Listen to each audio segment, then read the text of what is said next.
जेव्हा आपले चंद्रयान-3 सक्सेसफुल झाले होते तेव्हा या ब्रिटिश पत्रकार महाशयांनी भारताला दिलेले पैसे परत मागितले होते. Inviting you to return the 2.3 billion pounds foreign aid money that we sent them between 2016 and 2021. त्याचं म्हणणं होतं की ज्या देशाकडे स्पेस प्रोग्राम आहे, चांगली इकॉनॉमी आहे, त्या देशाला ब्रिटन फुकट पैसे का वाटतंय. आणि याच्या रिप्लायमध्ये अनेक लोकांनी त्याला ट्रोल केलं होतं.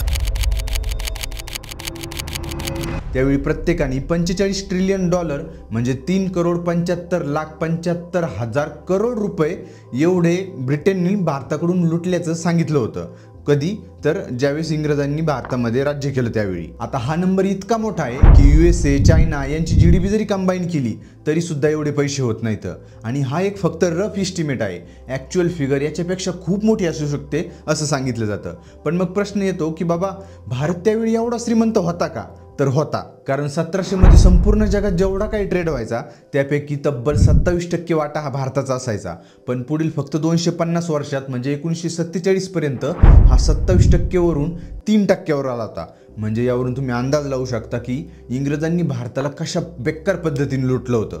आणि इंग्रज भारतात येण्यापूर्वी भारत हा आशिया खंडातला आणि युरोपमधला सुद्धा सर्वात मोठा मॅन्युफॅक्चरर आणि एक्सपोर्टर देश होता. यात आपली लोक टेक्स्टाईल बनवण्यात म्हणजे कापड निर्मिती करण्यात जगात डॉमिनन्स करत होते. आंध्र प्रदेशमधील ब्लॉक प्रिंटिंग ही जगात फेमस होती. तसंच बंगाल आणि गुजरात हे वुलन क्लोथ्स म्हणजे थंडीपासून बचाव करणारे कपडे जास्त निर्मिती करत होते. आणि या कपड्यांची मागणी इतकी जास्त होती की 25% कापड हे फक्त भारतातून एक्सपोर्ट व्हायचं. फक्त कापड निर्मितीच नाही तर नक्षीदार गोल्ड ज्वेलरी, मातीचे भांडे, मेटलचे भांडे, जहाजं, स्टील या सगळ्या गोष्टी बनवण्यात आपल्या लोकांना महारत प्राप्त होती. आणि कपड्याच्या ट्रेडमधून किंवा इतर जो बाकीचा ट्रेड व्हायचा त्याचा जो एक एक्सपोर्टचा समुद्री मार्ग तयार झाला होता त्यावर छोटे मोठे व्यापारी सुद्धा ट्रेड करू लागले होते.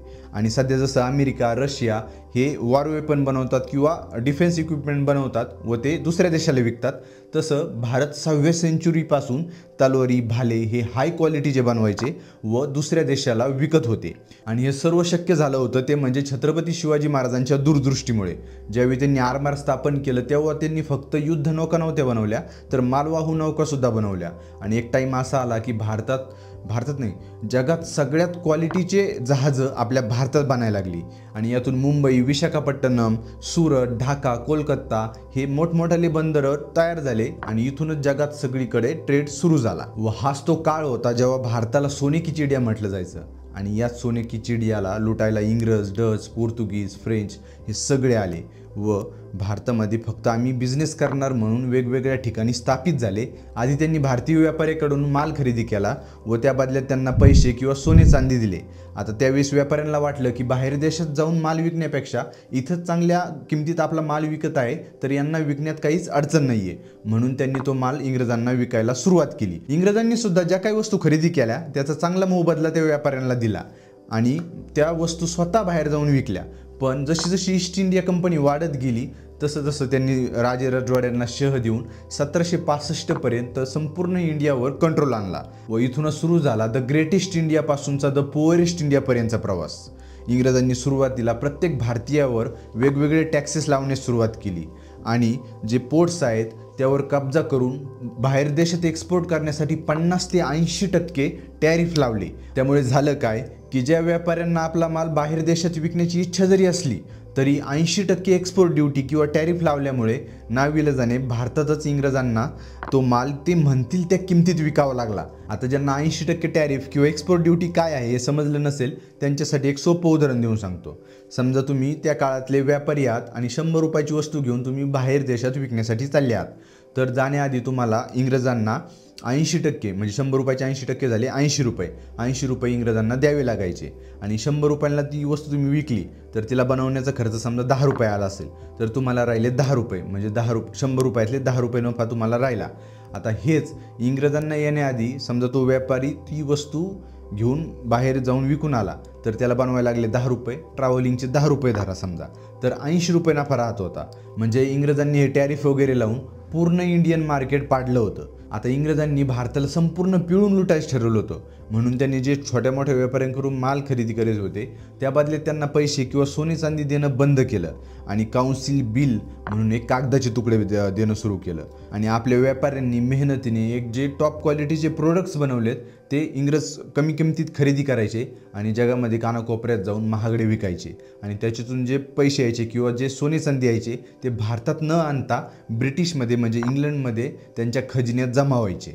इकडे जे व्यापाऱ्यांना कागदाचे काउन्सिल बिल मिळाले होते ते जर त्यांनी रुपयामध्ये कन्वर्ट करून घेतले तर ते पैसेसुद्धा जे सामान्यांकडून टॅक्स गोळा केला आहे त्यातून पे केले जायचे. म्हणजे इंग्रजांनी कधीच ब्रिटनमधले पैसे भारतात वापरले नाहीत, उलट भारतातली सगळी संपत्ती उचलून इंग्लंडमध्ये नेली. आणि याचाच परिणाम म्हणजे जो देश 27% ग्लोबल मार्केट कॅप्चर करत होता त्या देशामध्ये 1947 पर्यंत फक्त 0.7% व्यापारी उरले होते. बाकी सगळ्यांनी उद्योगधंदे बंद केले आणि शेती करायला सुरुवात केली. तिथे सुद्धा इंग्रजांनी पीक येण्याआधी टॅक्स ठरवून टाकला होता.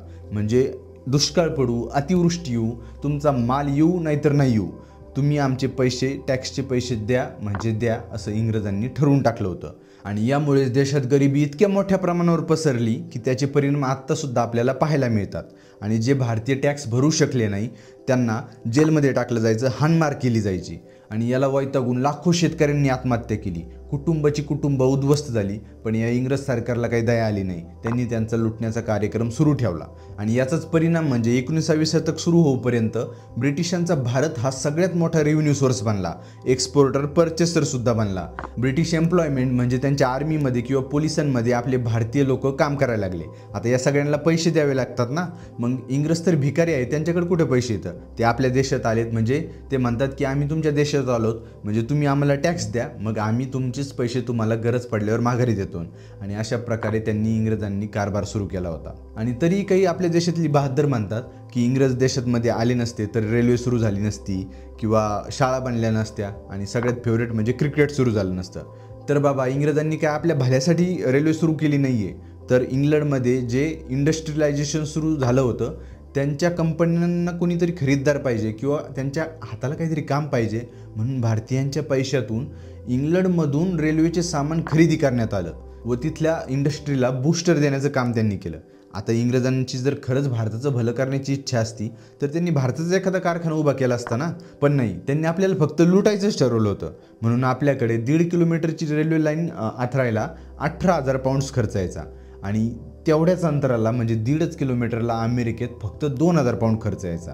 म्हणून त्यांनी आपल्याला काही दिलेलं नाही आहे, त्यांनी फक्त आपल्याला लुटण्याचं काम केलं आहे, त्यांनी आपल्याला फक्त गरिबी दिलेली आहे. आणि असं नाही की आपण त्यावेळी रेल्वे बनवू शकलो नसतो किंवा दुसरं काही करू नसतो शकलो. इंग्रज यायच्या आधी आपण आशिया खंडातले सर्वात ॲडव्हान्स देश होतो.